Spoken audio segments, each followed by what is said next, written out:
Mbahaye ikaze inshuti bakunzi ba Kwisanga TV, wowe umeze neza ndakubwira ngo komeza kugubwa neza, nawe ufite ikibazo ndakuhumuriza kugira ngo komeze kwihangana bibaho ku isi. Yes, ni M-Flow. Uyu munsi twagize gutya tujye kureba abakobwa biteje imbere bafite ibintu bakora, tugiye kubaganiza kugira n'abandi bana bakiri bato bafite inzozi zo kuzakora nk'ibyo aba bakobwa bakora, bagiye kutuganiriza babashe kugira ngo babone intangiriro z'abantu bagezeyo, bababwire ukuntu biba byifashe. Turatangira tubahereza ikaze, batubwire amazina yabo, ibindi turagenda tubimenya. Tuguhaye ikaze kuri Kwisanga TV. Murakoze. Amazina yawe na yahe? Amazina banyita muri Josiane. Mfite umwuga wo kohereza imyenda hanze. Wowe bakwita? Murakoze. Nitwa Nyiramahirwe Juju. Mfatanyije na mugenzi wanjye dufite umushinga wo kohereza imyenda muri muri Amerika. Numva ari ibyo. Uwo mushinga wanyu watangiye ryari? Harashira nk'amezi 3 umushinga utangiye. Kugira ngo utekereze uwo mushinga byaje gute? Nuko twabonye hashobora kuba habonekamo inyungu, turayipanga nyine turabigerageza, tunabiri gukunda, turakomeza nyine. Iyo myenda mwoherereza muri Amerika gusa se cyangwa mwohereza no mu bindi bihugu mukaba munacuruza hano mu Rwanda? Oya, muri Amerika gusa. Waje guhura ute na Juju? Twaje guhura kuko nabonaga ntabyifasha ngiye nyine, ndavuga ibyaho byiza nuko nashaka umuntu wamfasha tugatezanya imbere twese, umusaruro uvamo wese tukawusangira. Juju, bwa mbere mureka akubwira ko mugiye kuzamukora uyu mushinga wanyu, wabyakiriye gute? Nabyakiriye neza kuko muri rusange biduha inyungu. Muri make nyine ni umushinga mwiza kuko iyo dufashe ibintu tukohereza hanze, ukuri kose urumva tugira ikintu dukuramo. Tubifashijwemo n'umuntu uri hanze dukorana, ubwo umuntu uri hanze nyine iyo tumwoherereje afite kuba yakunguka natwe tukunguka. Zari zo nzozi za gucuruza imyenda? Yes, zari zo nzozi zanjye. Inzozi zanjye zari kuvuga ubucuruzi bwaguka tugere hanze, nibishoboka natwe ubwacu twakwigirayo tukagira ibyo twazanayo, inyungu nyine zikiyongera kwa. Mbere mureka atari yakubwira ngo mukorane uyu mushinga, hari ubundi bucuruzi wakoraga? Oya, nta bundi bucuruzi nakoraga. Haburaga iki kugira ngo utangire ubundi bucuruzi? Nari nyiri ku masomo, nari umunyeshuri. Amasomo warayasoje? Narayasoje. Wenda kubumva ko mucuruza imyenda muri Amerika, wenda hari igihe ashobora gutekereza ko muba mufite na shop mucururizamwo ibintu byanyu, nk'umuntu ushaka kugira ngo uri hano mu Rwanda ashaka kugira ngo aze abateze imbere, ibyo biba bimeze gute? Ntabwo nshaka kugira ngo uteze imbere hano mu Rwanda, twamuha nimero akaduhamagara, ayo masitire nawe akabasha kuyabona. No hanze naho twabaheza adresse mwajya musangaho ayo masitire, tunakodesha n'imishanana ku bantu baba bateguye ubukwe. Mufite shop hano mu Rwanda cyangwa muyifite muri Amerika gusa? Tuyifite muri Amerika. Ahangaha mu Rwanda ntabwo turabipanga ariko nabyo tubirimo. Dushaka gushinga shop n'aha nanone. Kubera iki mwahereye gushinga shop muri Amerika ntimuhere hano mu Rwanda aho muri? Niko twabonye ariho hari inyungu nyinshi. Umuntu wari uriyo si kwemera gukorana nawe mwari mumwizeye ku buryo ariho mwakwifuza gutangira ibintu? Hari igihe ushobora kuvuga ati umuntu uri aha ngaha tutari kumwe namwizera gute, aho kugira we nambihere hano tuzakorane nyuma, ariko narahereye hano hondi mwamwizeye gute uwo muntu uri hanze kugira mujye mukorana? Nyine urumva icyizere kiravuna, ariko ntabwo wakizera umuntu utabanje kumugerageza.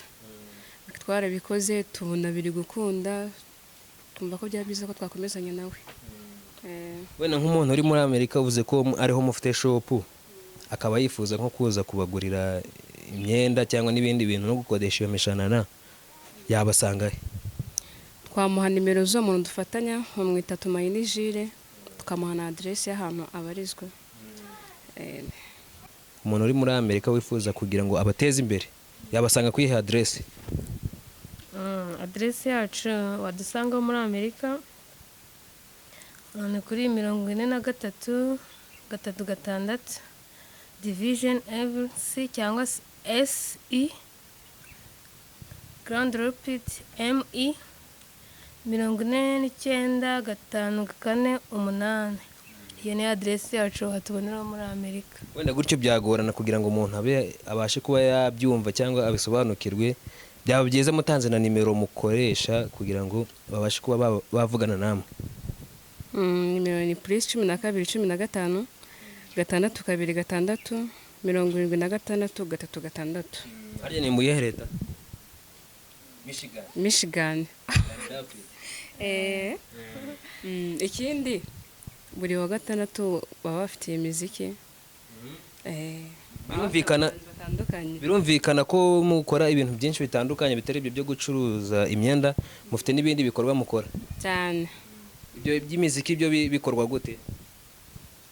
Nabyo nyine wahamagara kuri nimero mbahaye, nani kuri aderese baba bafite sale iberamo n'amanama ibindi bitaramo. Haba hari imiziki buri kwa gatandatu, nk'abandi bakunda kuba basohoka muri weekend bajya bahanyarukira. Iyo sale irakodeshwa se cyangwa n'ibintu bihoraho by'imiziki yanyu n'ubundi kwinjira bikaba nko kwishyura? Kwinjira urumva no kwishyura. Ako birumvikana niyo sale irakodeshwa wenda ku muntu ufite ikirori runaka ashaka gukora? Irakodeshwa. Ku bijyanye noneho nigeze kubona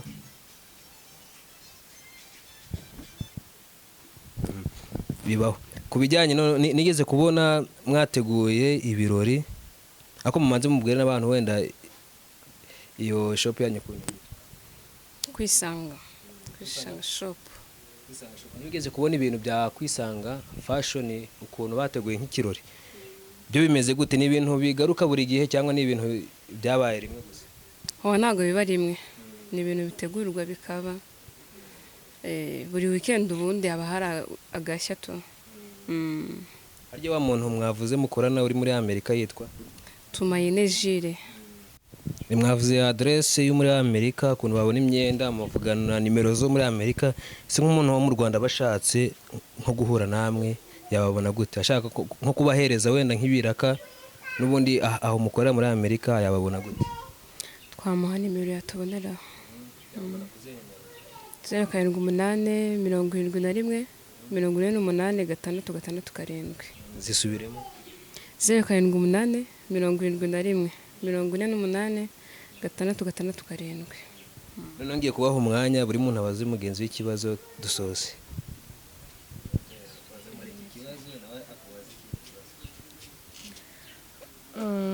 Mu rwego rwo kugira ngo wenda mfashe abadukurikiye bagira icyo batubaza, nabaza mugenzi wanjye, ese uwaba afite byibura shop inaha mu Rwanda kugira ngo wenda mukorane ajye baha imari mwohereze hanze, n'ubuhe buryo yababona? Mwadiringa gute? Muri make mwakorana gute? Urumva nyine nani kwa gufata za nimero tukaganira, yakunda akayaturanguza izo mari nyine tukabona ko tuzohereza hanze. Noneho nawe mubaza ikibazo. Njya numva nta kibazo namubaza. Nta kibazo ufite cyo kumubaza. Noneho dusoza ni ikihe kintu wabwira abadukurikiye? Icyo nabwira abadukurikiye ni uko bajya batwegera, ari abaduha imari, ari abajya batugurira aho ngaho hanze, bakaba batwegera. Twagiye dutanga aderese zo hanze, niyo hano twayibahaye, mwajya mugerageza, uwakumva ko hari ikintu yadufasha akayatuvugisha. Yes, noneho reka dusoze. Ndakeka mwumvishe byinshi. Ushatse kugira ngo ukorane nabo wabakurikira kuri zo aderese bagiye batanga. Ni Kwisanga TV, kora subscribe niba utari wayikora. Buri munsi tugenda tukugezaho abantu baguha ibitekerezo bitandukanye kugira ngo nawe ubashe kuba wakora business yawe. Tugenda tukugezaho abanyempano batandukanye. nanjye ndacyari wa wundi M Flow turi kumwe ciao